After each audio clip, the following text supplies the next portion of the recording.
Our system is based on collective responsibility. Every citizen has a part to play in nation building. Everyone contributes something, but those who are better off contribute more. Likewise, everyone benefits from the state spending, with the vulnerable benefiting more. This is a fair and inclusive approach.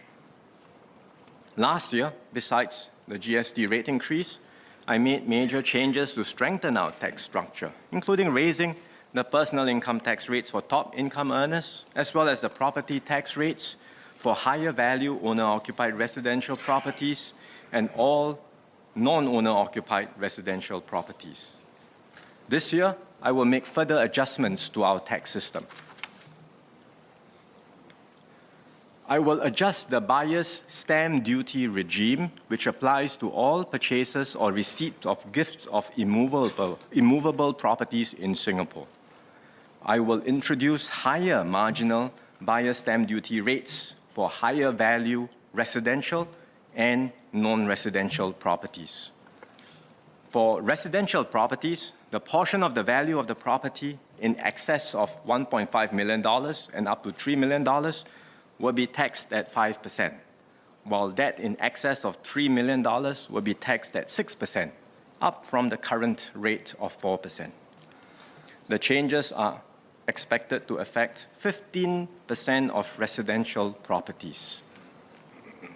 The additional conveyance duties regime will also be adjusted accordingly.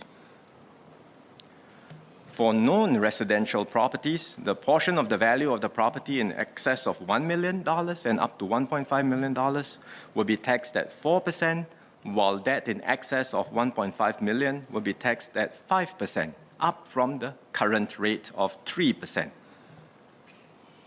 And these changes are expected to affect 60% of non-residential properties.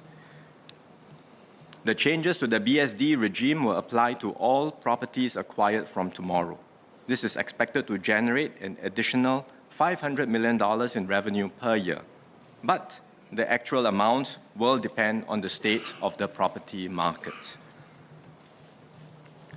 I had adjusted vehicle taxes last year, but there is still scope to make them more progressive.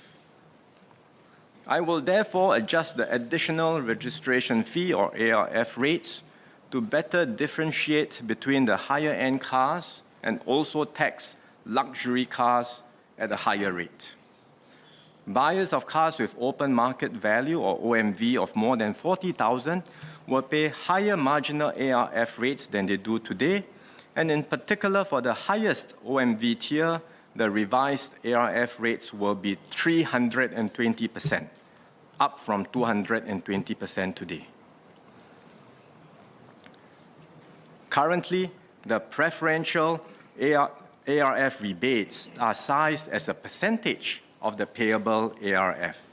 I will cap the preferential ARF rebates at $60,000 to avoid providing excessive rebates to more expensive cars when they are deregistered. These changes are expected to affect the top one-third of cars by OMV. Buyers of cars with an OMV of $40,000 or less will not be affected. The new ARF structure and the preferential ARF cap will apply to all cars registered with COEs obtained from the next round of COE bidding. The ARF change is expected to generate about $200 million in additional revenue per year, but again, the actual amount will depend on the state of the vehicle market. To discourage the consumption of tobacco products, I will implement a 15% increase in tobacco excise duty across all tobacco products with effect from today. The increase is expected to generate about $100 million in additional revenue per year. I will also make some tax adjustments to support businesses and strengthen our competitiveness, as well as to enhance the fairness and resilience of our tax system, and the details of these tax changes are in the annex to the budget. Our corporate tax system will be affected by BEPS 2.0. Pillar 2 of BEPS will introduce a global minimum effective tax rate of 15% for large M&E groups. However, many jurisdictions have not announced their implementation plans.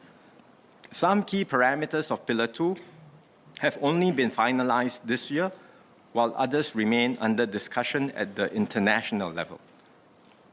The EU recently announced its plans to implement Pillar 2 in phases, starting effectively from 2024. Other jurisdictions like the UK and Switzerland have announced their intention to do the same. As the rules will be implemented progressively, the full effects will only be felt in 2025 or later. Given these developments, I intend to implement Pillar 2 from 2025 as part of the broader international move to align minimum global corporate tax rates for large M&E groups. When we do so, we will implement a domestic top-up tax, which will top up the M&E group's effective tax rate in Singapore to 15%. At the same time, we will review and update our broader suite of industry development schemes to ensure that Singapore remains competitive in attracting and retaining investments. That said, the developments on BEPS are fluid, and we will continue to monitor international developments. If there are additional delays, we will adjust our implementation timelines.